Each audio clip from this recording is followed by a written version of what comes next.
This is it, Lauren. This is it, Lauren. It's exactly what they were talking about.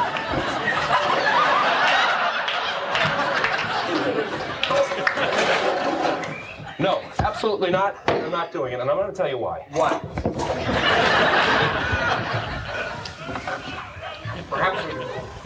Live from New York, it's Saturday night!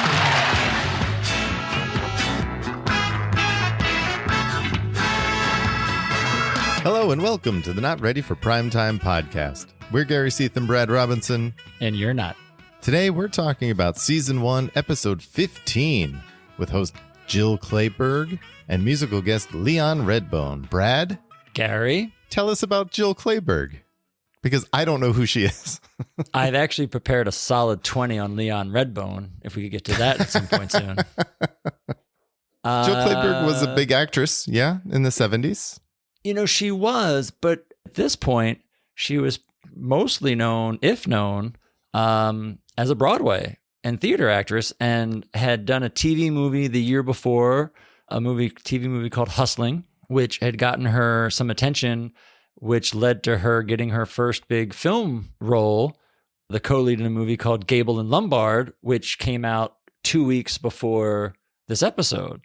So I guess this is an example of them finding somebody kind of on the upshot of their trajectory, because she was nominated for an Oscar back-to-back in 78 and 79. Yeah. So it's interesting because she does have, on the surface, I was like, who is Jill Clayburgh?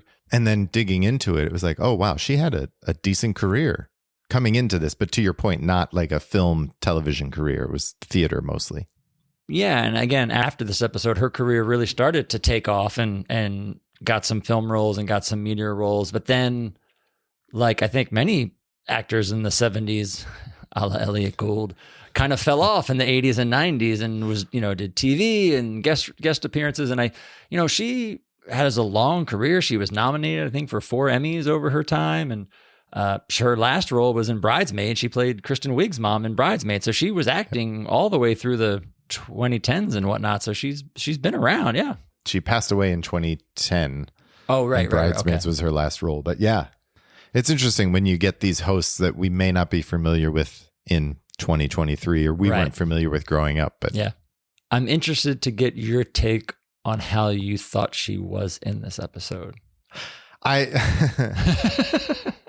She was someone who I found to be more game for doing things than I thought she would be, not knowing anything about her. Yes, I'll give you that. Should we get into it? Might as well. All right. This week's cold open was very different than the previous cold opens. Mm-hmm. It starts with Lorne in his office talking to... That's not Jill Clayburgh. No, it's Edie Baskin. Oh. Yeah. Thank you. You're welcome. Did you notice the picture on Lorne's desk? I noticed the picture of Richard Nixon on his desk, and the picture of Chevy on the TV as Chevy ran out. I've noticed both. Yeah. So Chevy comes in and says he doesn't want to do the fall of the week because he feels like a buffoon. And Lorne talks him into doing it, going back downstairs.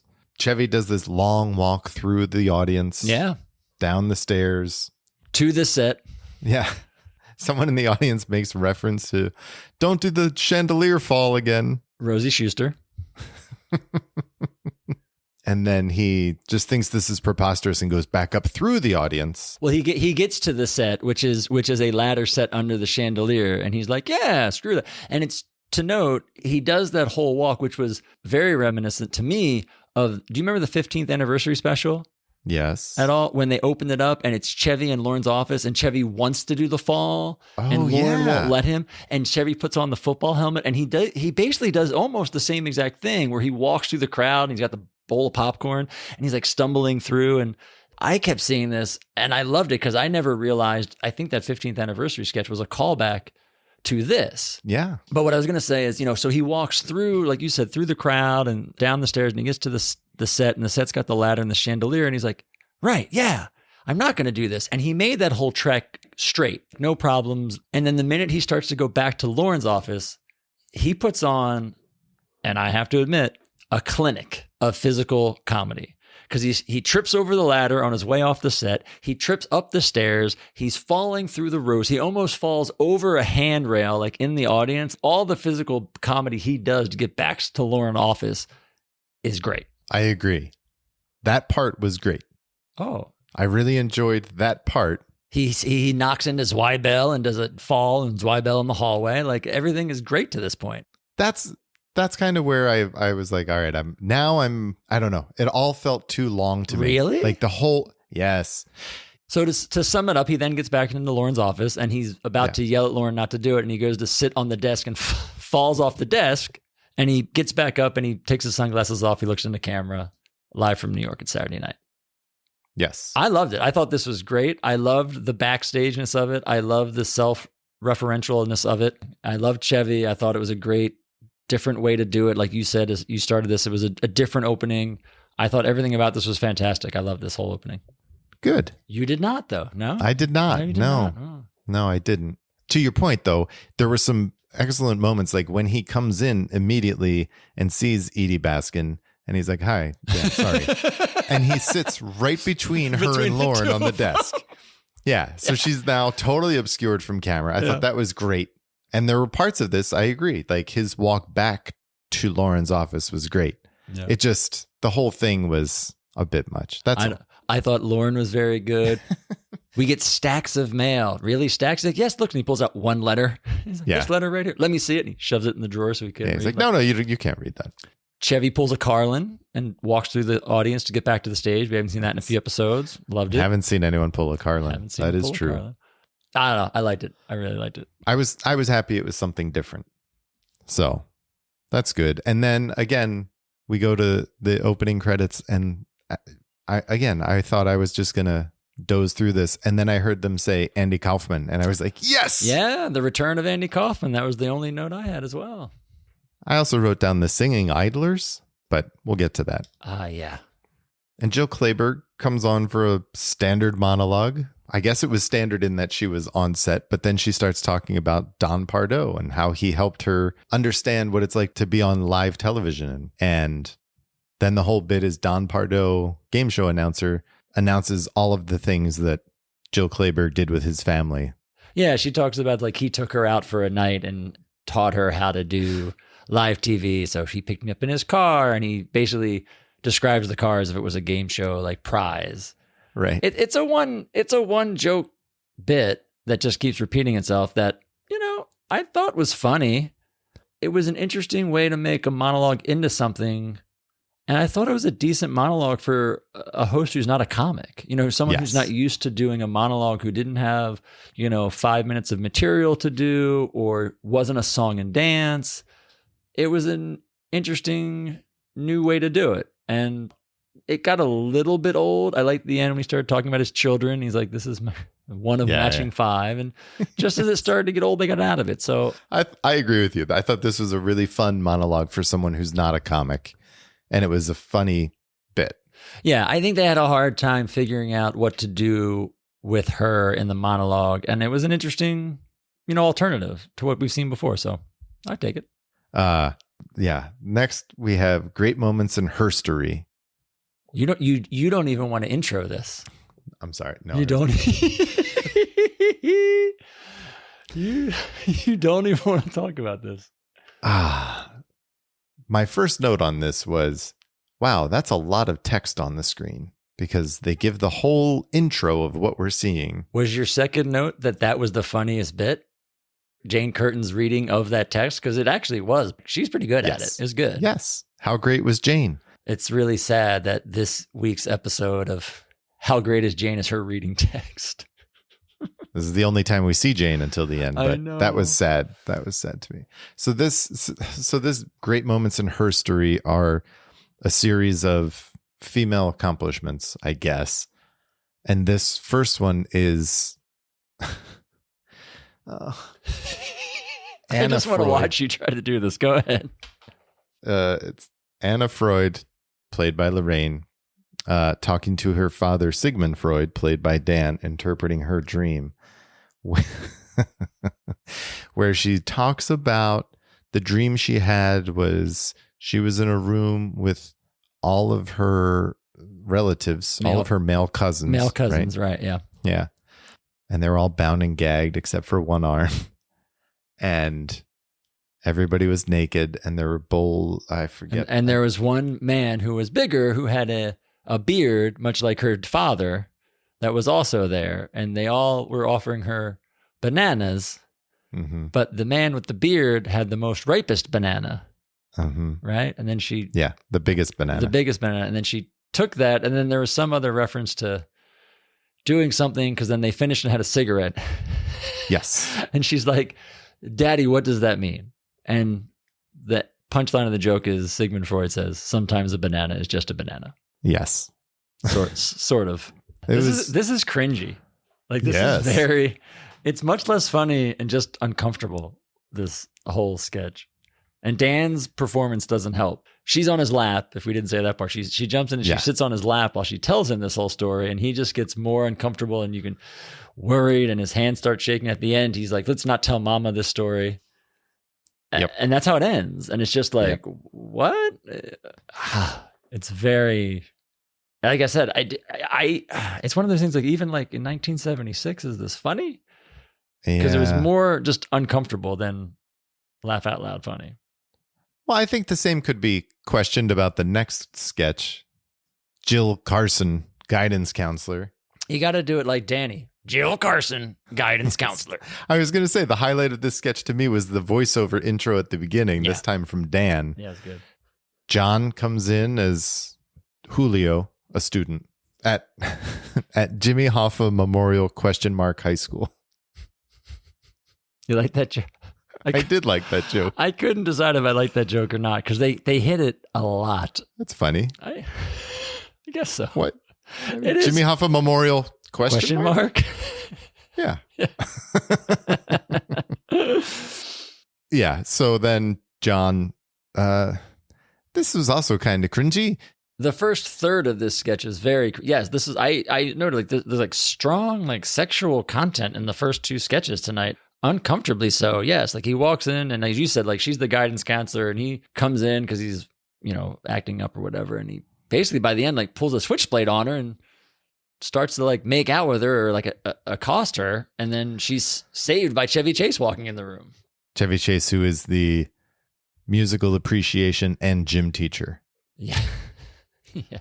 Yeah, and then they go to, there's like no lines for John in the beginning of this. Not thing. In this one, no, not this part. And then he like closes the blinds, cuts the phone cord, and then pulls out the switchblade, and like you said, kind of accosts her. Then Chevy comes in, and then we go to his house. Like, she goes to visit his parents. Right. Well, and so this is set up as, like, I guess, like a modern day sitcom. So she's playing the role of the guidance counselor, where through all of this, she's playing the role of, this is what you can do, and don't sell yourself short. And anybody ever tell you about this person? She would always give these examples of people who made it big only because their guidance counselor saved them. Yeah. So she's doing that to John the whole time. And then, yes, Chevy walks in, and then they have a little bit of banter where he almost attacks Chevy, and Chevy, timeout. He blows the whistle, timeout, and then John leaves. Yeah. And then there's like another mini sketch of Chevy and Jill together. Yes. I forgot about that. And then he like tries to get her to go out with him that night, and she says no, because she's going to go to Julio's parents' house. And then that takes us to the second set of this sketch, where she knocks on the door, and it's Gilda and Garrett as Julio's parents, and she comes in and basically does the same spiel where she's the guidance counselor and looks for Julio, and the parents have basically given up on him. Like, Garrett's actually pretty good. Yeah. Where he's like, the kid's a lost kid. A boy like that'll kill your brother. Yeah. Which is actually Chevy's line. Chevy says that line to her. A boy like that will kill your brother. Forget that boy. Find another. And Garrett says the same exact thing to her. Same thing, yeah. But that's like a 3 or 4 minute sketch of her talking to the parents. And by the end, she goes to Garrett and does the same thing about, do you remember? I forget who it was. So-and-so who. Yeah. The 3 that she named were Walt Disney, Thomas Edison, and John Glenn. Okay. Right. Yeah. And they each wanted to be something other than what they became. But their guidance counselor guided them there. I did like this portion of the very long sketch. With Gilda and Garrett? Yeah, because I thought it was the funniest of the 3 bits of 2. We've now done 2 of the 3.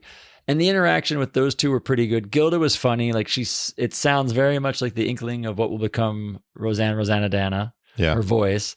And I thought Garrett was pretty good. He had a couple good lines where at one point she looks at him and she's like, "Where is Julio?" And he's like, "Oh, down by the schoolyard, I guess." And then it was funny. She's like, "I'm going to find him. Don't stop me." And like, they don't do anything. Like the two of them just stand there. Gilda and Garrett are like, "Okay." But then it goes to a third bit. Yeah. Where it's post game. Well, this is where I'm lost with this game / recital thing that Chevy's coaching / conducting. Yeah. Yeah. And then Chevy comes on with Dan after the big game recital, whatever it was. Yeah. And John goes to stick him up and shoots Dan. Well, he asked for Dan's money. Right. And Dan was going to like fight him off. And Chevy's like, no, just give him the money. Give him the money. And Dan's like, okay, I will. So he gives him the money. And then John shoots him because he apparently wants the pennies in his penny loafers. Yes. And then as he's taking them off, then yes, Jill comes in and does the guidance counselor spiel again. And then he shoots her. Yeah. And as Chevy's putting her down, he then like tries to recruit John as like an offensive lineman singer. But his last line is, "Don't worry about her. She just found out she had cancer." Oh, that's right. And that was the end. That was the payoff. Yeah, my last line of watch, I just have no idea what I just watched. It was like 3 sketches smushed together. It was really long. I think the idea is that, they were really trying to make it, like a sitcom. So they had multiple sets and multiple things happening. But I would say, unlike the Untouchables that we saw, which was similar, where it was, a spoof on a popular TV show and had multiple sets and you kind of followed characters through a series of things. This just went on so long and just didn't have a payoff. It didn't have a payoff, I guess. That's what I'm saying. I wrote down, that was the payoff, cancer. Then it was 10 minutes long. It was 10 minutes long. So long. It was so long. Whew. Well, what was not long enough was Jill Clayburgh comes back and introduces Leon Redbone. Yes. Who's now sitting on stage, just a spotlight with him and his guitar. He's got his hat on. That looked great. Like, this image looked great to come back to. I mean, Leon Redbone is fascinating. Yeah. Yes, he is. He comes out and does Ain't Misbehavin', which is a cover from a song from the late 1920s. And it was on his debut album, which came out the year before, on the track. But the enigma that is Leon Redbone in the story, it's amazing. Like, he kind of came into promise in like the mid to early 70s. Bob Dylan saw him at a folk festival and is telling people like, Leon interests me. I was this close and couldn't tell if he was 25 or 60. So Bob Dylan, in his own Dylan-esque way, like, just plays into the mystique. No one knew who he was. And because of the way he looks, which he's always wearing dark sunglasses. He has this really big, thick mustache that looks fake. Yeah. With mutton chops. And he's always wearing the, what do you call it, Panama hat or whatnot. So he looks like he's always wearing a disguise. And so, like, at this point, no one knew who he was. In his bio, like, he would claim he was born during the 1929 stock market crash. You didn't know where he was from. People thought he was like an alter ego. Some people thought like he was Andy Kaufman or he was Frank Zappa. And the music he was playing is obviously so out of time. So it's just like, he's so bizarre and it's so mesmerizing just to watch. Yeah. Aside from the actual performance, it's just the backstory of like who he is amazing. Right. But the performance was awesome. The performance was cool. Again, you've got to kind of dig that music, which I like. And it was fun to watch. And they like him on the show. I mean, he's on 4 times as a musical guest, twice this season. He's on twice during season 1, 3 times during this initial era. And I think his last time is he comes back season 15, I think, to play the Mr. Belvedere theme. Yeah. Kidding. Yes. He hadn't recorded that no, yet. it's funny that he though. did the He yes. did. Yeah. Yeah. No, I know. This is also like the height, quote unquote, of Leon's fame. Like, he was kind of big in the mid to late 70s and then kind of fell off, but like he did a lot of commercials and we were saying TV theme songs and stuff like that. So he's kind of like always in the pop culture a little bit, or the zeitgeist a tad, but he never really got the fame that you thought he would for the recognition of somebody who was known. Right. He was in Elf Yeah. for younger audiences. He's the snowman, Leon the snowman.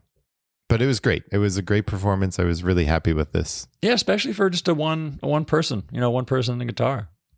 Yeah. And we'll get him again. We'll get him a few more times in the show. Yeah. It's exciting. Another interesting character is Garrett Morris, who comes on to tell white people that if they feel guilty about slavery, they can send him their white guilt money. The White Guilt Relief Fund. Yeah. I mean, it's one of those things which I feel like we've said a few times now. Like, it's sadly poignant and timely. Mhm. Like, you could redo this today and it would still work. Yeah. And could still be funny. Like, this is a funny piece. I'm Garrett Morris, talking to all you white Americans about the way black people have been treated in America. Now, I know a lot of you feel guilty, and you should. My great-great-grandmother was brought over here on a slave ship and was raped by her white master. And my grandfather was lynched by a mob for not tipping his hat to a white lady. Now, they're dead now, and there's nothing you can do to erase their suffering. However, if you would like to relieve your guilt, I'm willing to accept money as a representative victim of 400 years of repression. Send your check or money order to White Guilt Relief Fund, care of Garrett Morris, age 70, West 127th Street, New York, New York 10089. And if you send in before July 4th, 1976, I will send you this beautiful scroll and ID card certifying you as an honorary Negro in the eyes of several black Americans.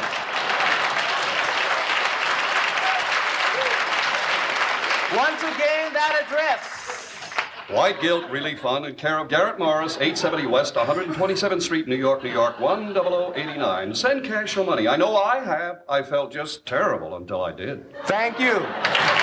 Apparently, this was originally a Garrett Morris piece. Garrett was an established playwright when he came on the show. Yep. He had written this, and he has admitted, he had a very hard time being a playwright, writing long, multi-scene plays, to converting that to writing 3 to 4 minute sketches. He had a hard time making that transition. And this was actually the first idea he had that he really liked. And he mentioned it, the way he tells the stories, he mentioned it to Tom Schiller. And Schiller mentioned it to another writer who then apparently took credit for this idea and pitched it as their own idea. That other writer being allegedly Al Franken. Yeah. Yeah. Garrett has told this whole story he was so pissed because Al Franken played the story off as his own, didn't give him any credit. Garrett still performs it. So it's just interesting, Garrett, who was an established and probably the most established writer coming into this, was having trouble getting bits together. And finally, 15 weeks in, something that allegedly originated from Garrett finally gets on the air. But it's very funny. It's very funny. It is. Yeah. And I thought he played it well. He was great to camera. Very good. Well, I don't know that this next bit was very good. It's better than the first. We have another moment in herstory because thank God this is our runner for the week. This is about the dancer Isadora Duncan, played by Jill Clayburgh, and her friend Eleonora Deuce, played by Gilda. They're just talking, right? She's going out on a date or whatever, Isadora, and she's trying to decide which scarf to wear. Yes. She chooses the long scarf, which is how Isadora Duncan died. Right. Which it's not like she died in 1975. Right. So you have to wonder, how many people are getting this reference? Because yes, to finish your story, she puts the scarf on, and in real life, she was riding in an open top car, and her scarf got caught in the wheel, and it pulled her out and broke her neck, and she died by wearing this long scarf. She died in 1927. That's 50 years before this. That's what the Jane Curtin text said, yes. Yeah.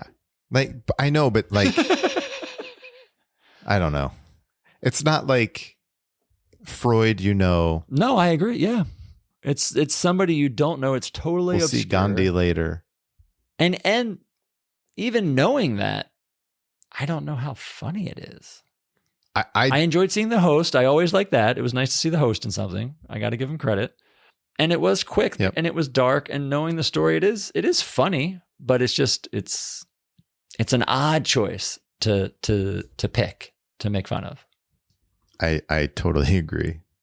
I mean, it's 50 years in the past. That's like going and doing some obscure bit on something that happened 50 years ago, or you mean like a Jill Clayburgh episode of SNL? Is that obscure enough for you? Yes. Okay. I was taking the roundabout way. Sorry. Moving right along.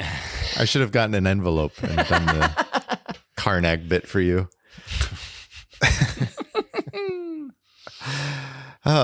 Weekend update is next. We have Chevy with her open, and he throws right to Lorraine right away. Right off the bat. Like, get that done. Yeah. Again, I don't like the Lorraine bits. This was another one where they send her somewhere where the event's already passed and gone. At least this time they admit it, which was really weird. She's like, it's gone. They've left. They've moved. I've got nothing to say. It's like, oh, okay. Yeah. And Chevy did make a little look like, okay, when it went back to him. There was one point, I forget what he was messing up, but he messed something up and the audience started to laugh at him and he stopped and looked up at them. Was it the former Georgia governor, Jimmy Carter? Yes. Yeah, where he messed up like 4 times and looked at the camera and stopped. Yes. But again, it's what I have now grown to love about Chevy in this first season is he is really good at making mistakes and making them funnier. And it's a small thing. I mean, it's like a 2-second thing, but it's funny. Yep. It worked. And the end of that joke was funny, where they were asking Carter as he's campaigning when he plans on getting more specific. And the answer is perhaps sometime in the near future. It's a good joke. That was a good joke. They have another artist rendering. This time you're watching them draw. Yeah. Did you like it? No. Yeah. I felt they kind of hit last week with the cartoon. Like, I feel like you made the trajectory, you hit it. Yeah. And I mean, yes, it was still yet another different way to tell it, but was it any better? No. Not so sure. No, I totally agree with you. It was a long way to the Francisco Franco joke this week. Yeah, it was funny though. Audience liked it. The audience, again, like this is Pavlov's dog at this point. Yeah. He says Generalissimo Francisco Franco and the audience laughs. Still valiantly holding on to his fight to remain dead. Yes. It was good. Yeah. You know what they also loved the Nixon China joke. Love it. Where he's pardoned by China and they named the dish after him Sweet and Sour Dick. Yes. They loved that joke. They did. Yeah. I liked that joke too. I wrote that one down. That was funny. Yeah. You know what joke Chevy liked was the baby doll joke right before the break, where he's talking about, was it Mattel or whoever it was, but they're making anatomically correct baby dolls, and the boy dolls were going to have, male, private parts, and that they're priced accordingly. So the male dolls are $6 and the black dolls are $26.85. And like Chevy's like smirking before he can get the punchline out. He's like already laughing before he can say the joke. Yes. He did love that joke. I think I was more amused with Chevy's amusement than the joke itself, but I just liked watching Chevy on that. Our commercial is another H&L Brock commercial. No, I like that it's a live one. Yes. It's both new and live, so I give it credit for that. Yes. I thought this one was funnier than some of the runners we saw. It felt like tighter, right? Like a little cleaner or tighter. Like John felt more comfortable with the words. I'm not saying this was like laugh out loud hilarious, but it was definitely a little bit funnier because he delivered it a little bit better. It felt smoother. It was lit a little bit more brighter. Yeah. Just everything about it felt a little better. And for what it was and like a one-off weekend update break, I think it worked okay. It was fine. Just like Emily Latilla, who comes on. I like this one. To argue about the death penalty. I liked it. You didn't like it? It's a good one. Yeah. It was, I don't know. I think I'm getting tired of Emily Latilla. You are totally tired of Emily Latilla. I think this one was so simple and like, this was just easy. But that's what made this work. It was simple. It was easy. She's arguing against the death penalty. Why are we being mean to deaf people? Don't they have enough problems? What are we going to do? And, like they're going to close their eyes when they talk to us so they can't read our lips. And, just as it starts to get where I'm sure you start to roll your eyes, she's like, we should do nice things. They start talking louder. And then she literally starts yelling at the camera. And it's the perfect point. Chevy comes in and stops her. And I thought it worked really well. It was short and sweet. It was really funny. Gilda's reactions were great. Her delivery was really good. And like, Chevy comes in and saves it at just the right time. Like, I thought this was one of the better ones we've seen. I liked it. I thought it was fun. Great. That's good. Good for you.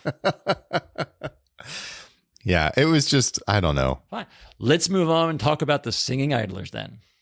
Well, I know you're very excited to talk about the singing idlers.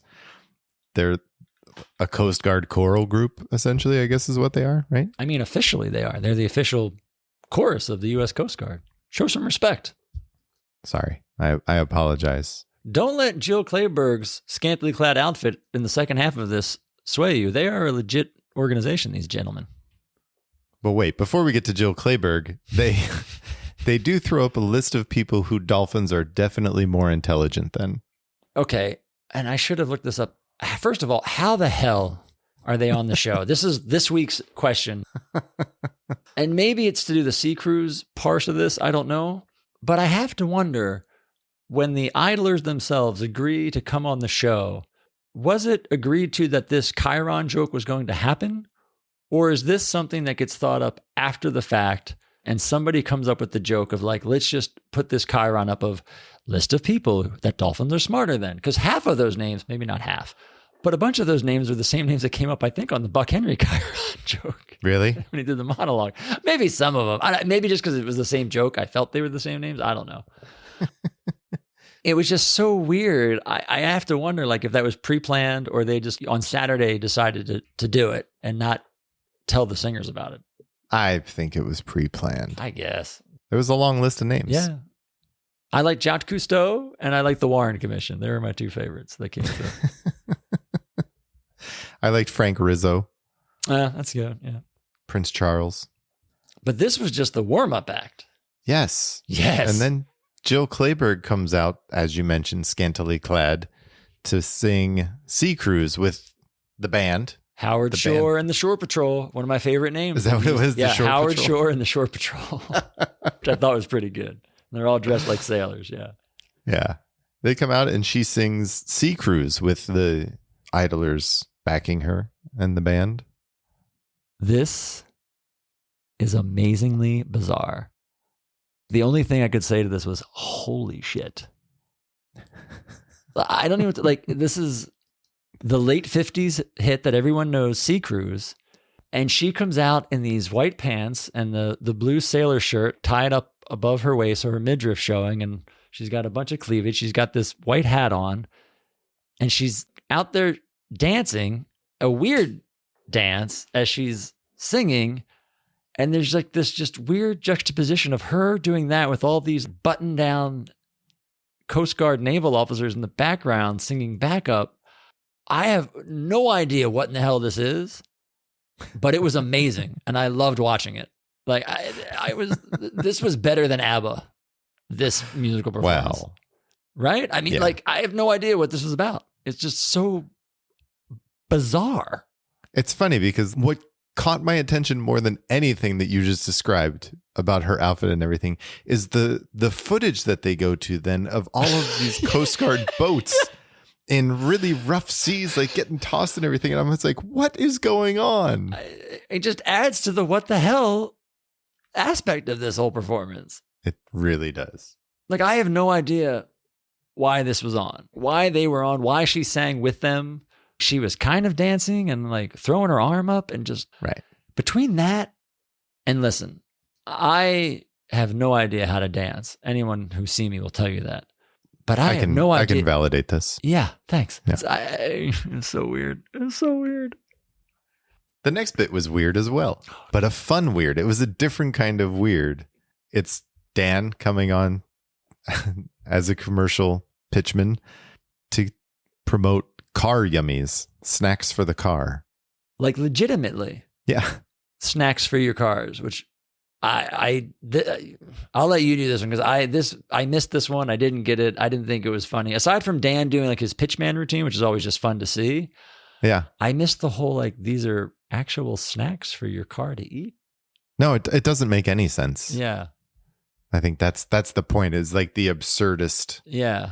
humor of Dan. Yeah. That's all. Like Right. that's what it was for me anyway. And it wasn't Sea Cruise. So it had both of those things going for it for me. I love Sea Cruise. I'm put this on my best bits right now. It's Sea Cruise. I'm just telling you right now. I watch this over and over again. It's amazing. And it was super short. It was very short, very just short. commercial. Yeah. We got Garrett again. Yeah. Yeah. That's 3 times we've seen him tonight. That's good. And Jill comes back on stage to tell us that the Muppets are not here this week.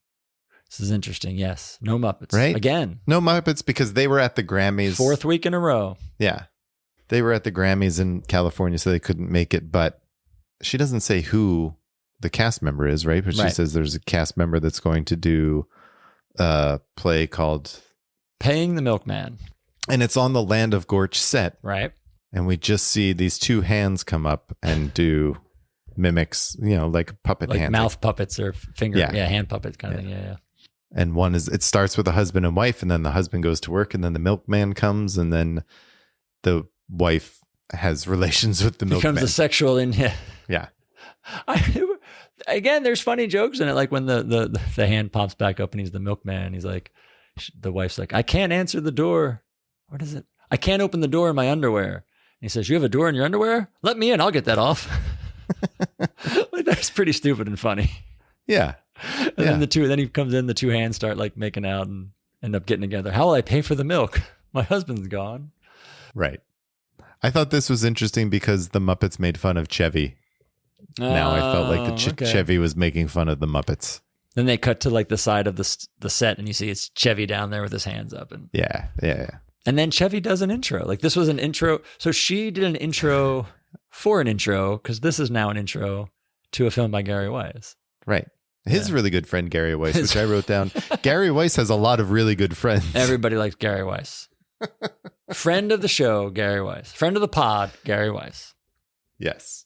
And this is another owner and pet Gary Weiss film, this time with filmmaker William Wegman and his dog. His new genre. He's cornering the market on. His dog, Man Ray, I think it was. Yeah, it's it's another like piece of this guy, William Wegman, talking about his dog and how smart his dog is and what, he takes his dog to set. And I don't know. He had to spell words because his dog then figured out how to spell like park and beach. Yeah. I like this one. And I feel like in looking back, a lot of it's because I'm a dog person and not a cat person. I was just going to Is that what it say, is? yes, absolutely. There's the part at the end where they just cut, it's a close up of the dog. Yeah. And he talks about the dog and how they had a staring contest. He's like, the longest one lasted an hour and a half. And all it is him talking voiceover and it's the dog. And I'm like, oh, look at the dog. Like, look at the dog. He's such a cute dog. Like, I sucker. He got me on that. Yeah. Listen, my bar for Gary Weiss films has gotten pretty low. And this has exceeded my expectations after his last few. Really? Yeah, I liked it better than his last couple, and I'm hoping he bounces back again. I liked it, but again, I think it was because I was a dog person. And it didn't feel too long. It didn't feel that long to me. No, it didn't feel long. I agree. I wasn't crazy about it, but I definitely didn't think it felt too long. The whole, when he put the treat in his mouth and then the dog. The Hollywood kiss. Yes. Yes. That's what he It's called funny. it. Yeah. And the dog gets the treat out of his mouth and they're like kissing. He's like, oh, he's licking me more than usual. That felt too long. Oh, you didn't like the dog, the mouth on mouth of the dog. They cut between shots in that. And the dog is still going. And the dog is still going. But no matter what I thought of Gary Weiss's film, the next bit I thought was wonderful. Did you? I did. Okay. You didn't? This is great. It was interesting. I was excited to see Andy Kaufman again. Yeah. It's been since episode 4, I think, is the last time we saw him. So yeah, it's been a while. So I was excited to see him back. I thought it was interesting that he went back to a lip syncing gag because the last time we saw him was the first time we saw him speak. So we heard him and he's done the lip syncing. But to that point, he did at least, up the ante a little bit with pulling people out of the audience as he was lip syncing. Old MacDonald. Old MacDonald, Yeah. excuse me. Old MacDonald. Yeah. And then each of them lip syncs a verse, and Andy keeps coming back in to do the chorus. Right. But he like gets them all to do this. He doesn't say a word. It's all just from the record. Right. And he's moving them in front of the microphone. And then what I loved was like towards the end when he's like moving them really quickly so they can do quack, quack, moo, moo, oink, oink. Everyone's like making sure they get up in front of the microphone as if it matters. on, and B, they're going to say anything. They got really into it. And I loved that. I thought it was great. The two things I liked were, one was watching the people the first time they got to the mic, because they had to wait to hear what their animal was, and then they hear the animal, and then they jump back into it. I liked watching that. And then, because they don't know the pacing of the song, I did enjoy watching Andy Kaufman literally like push them out of the way, pull the other one up, and they're kind of like, the four volunteers are like kind of frantic, like what the hell's going on? And Andy is like cool as a cucumber. He's got the big smile on his face, and he's doing his swinging the arms, really into it. That was great. It was watching his juxtaposition of his calmness and enjoyment with the other four kind of like not knowing what's going on was fun to see. So I liked it. I mean, I thought it was funny. I didn't love it. I think I really liked it because much of the show I haven't really liked, or it's been cringy. Yeah. And so this part was like, he was my little life raft in the middle of the show. It was fun to see him back. I did enjoy seeing him back on the show. I did not enjoy the next sketch either. You just don't like restaurant scenes set on home base. That's really what this is about. This is a Tom Davis one. So we come back to Jill and Chevy, like Brad said, at the restaurant scene at home base, talking about their relationship and what each other is thinking and everything. And Jill then starts to ask Chevy why he loves her and what is it about her that he loves. And he goes, "You're inquisitive."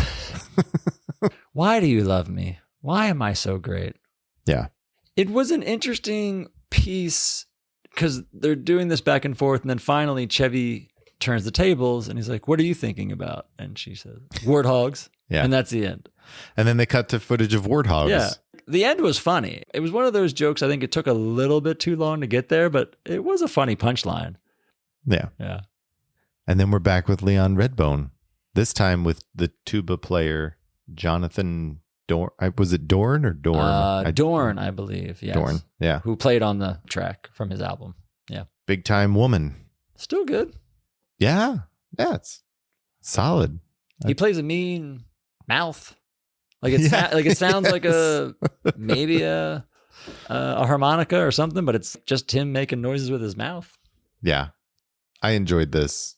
Yeah. I think like Leon Redbone's kind of hard to like get into his performance. Like you either dig him or you don't. And it is what it is. And like, yeah, I thought again, it's him sitting there with a guitar. He's got a tuba player this time. And it's a fun song. Yeah. When was the last time you ever saw an acoustic guitar and a tuba player? Yeah. We then go.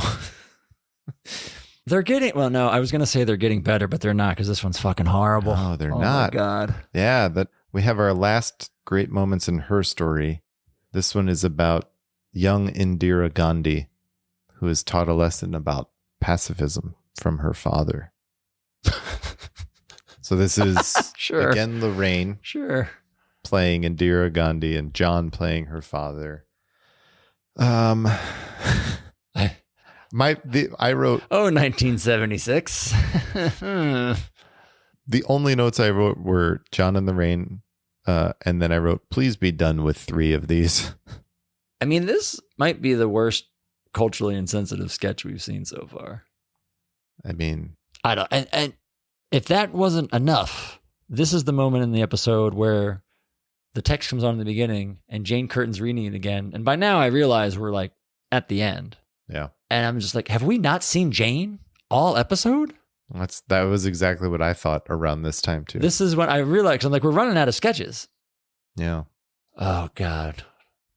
Well, listen, the runners are over and the next sketch is pretty huge, I got to say. I agree. Right?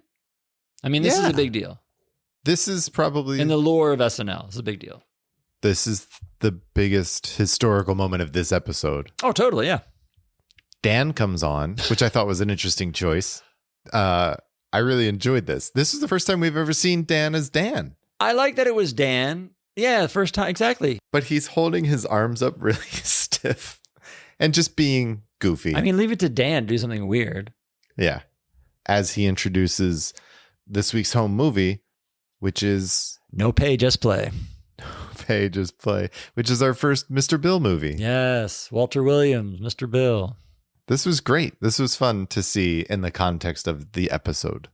Yes, it was fun to see the context of the episode and just to see it in general. I think everybody, or most people, maybe hopefully, know Mr. Bill. It's a claymation, quote unquote, stop motion animation where there's not really much animation. Who's listening to this? One. And two, anyone that is First listening of all, to this. who's listening to this? And two, they know who Mr. Bill is. Right. So anyway, you know that the of Mr. Bill, of a very huge presence on SNL. So it's fun to go back here and see the very first time you see it it was a home movie. So it wasn't like commissioned by the show. It was Walter Williams made this on his own for something ridiculously cheap. And it has all the elements of what we know the Mr. Bill show to be. This one's a little all over the place. Granted, it's the first one, but everything's in there. I mean, the dog's in there, Sluggo's in there. Oh no, the catchphrase is in there. Like the close-up shots of Mr. Bill with the face with the all the elements are there that you're going to see for the next. This is on 20 something. I think he does the first 4 or 5 on his own. Like keeps sending them in. Yeah, I think it's 5. And then he gets basically hired by the show to keep making them for the show. And I think he writes on the show. We see him on the show down the line, like himself, like as a featured extra every other episode. But no, this is the beginning of Mr. Bill. So it's great to see Mr. Bill show number 1. This was great. It was fun.